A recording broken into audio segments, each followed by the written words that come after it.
আমরা জাতি হিসেবে কতটা সভ্য বা অসভ্য তা আমাদের রাস্তার কুকুর বিড়াল দেখলেই বোঝা যায়। ফেসবুক, ইনস্টাগ্রাম খুললেই তাদের অত্যাচারের প্রমাণ পাওয়া যায়। গত 1 বছরে রাজধানীর ধানমন্ডি, মোহাম্মদপুর ও পাবনা সহ দেশের বিভিন্ন এলাকায় কুকুর বিড়ালকে যে পরিমাণে অত্যাচারের খবর পাওয়া যায়, সেই অনুপাতে কিন্তু শাস্তির প্রমাণ পাওয়া যায় না। কেন? কারণ প্রাণীর ওপর অমানবিক অত্যাচার ও হত্যা জামিনযোগ্য অপরাধ এবং এটি নন কগনিসেবল অফেন্স, অর্থাৎ এটি এমন একটি অপরাধ যেখানে পুলিশ ওয়ারেন্ট ছাড়া কাউকে অ্যারেস্ট করতে পারবে না এবং ম্যাজিস্ট্রেটের অনুমতি ছাড়া এই অপরাধের কোনো তদন্ত হবে না। যদিও প্রাণী কল্যাণ আইন 2019 অনুযায়ী প্রাণী হত্যার শাস্তি 2,000 টাকা পর্যন্ত জরিমানা, 6 মাসের জেল বা একসাথে দুটোই হতে পারে। তবে এ সকল শাস্তি আদৌ কার্যকর হয়েছে বলে কখনো শুনেছেন?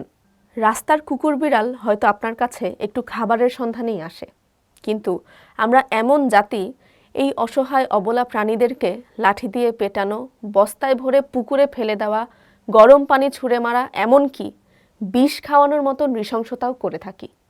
আবার আমরা কেউ কেউ রাস্তার কুকুর বিড়ালের সৌন্দর্য দেখে তাদের ওপর হয় মায়া করি, না হয় অত্যাচার করি, যেমনটা করি মানুষের সাথে তাদের গায়ের রং দেখে।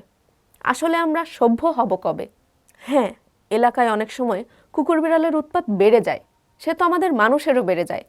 তাই বলে তাকে কি আমরা বিষ খাইয়ে মেরে ফেলি, নাকি সমাধানের উৎস খুঁজি?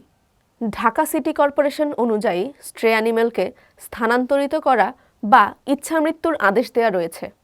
তবে ঢাকা দক্ষিণ সিটি কর্পোরেশন 2019 সাল পর্যন্ত অন্য লাইনে হাঁটছিল। তারা কুকুর বিড়ালকে স্থানান্তরিত করা নয়, বরং জন্ম নিয়ন্ত্রণ ও ভ্যাকসিনেশনে বিশ্বাসী ছিলেন। আমরা সবাই কি পারি না এরকম সুস্থ সমাধানের দিকে হাঁটতে, বা জাতি হিসেবে প্রাণীদের প্রতি সভ্য আচরণ করতে?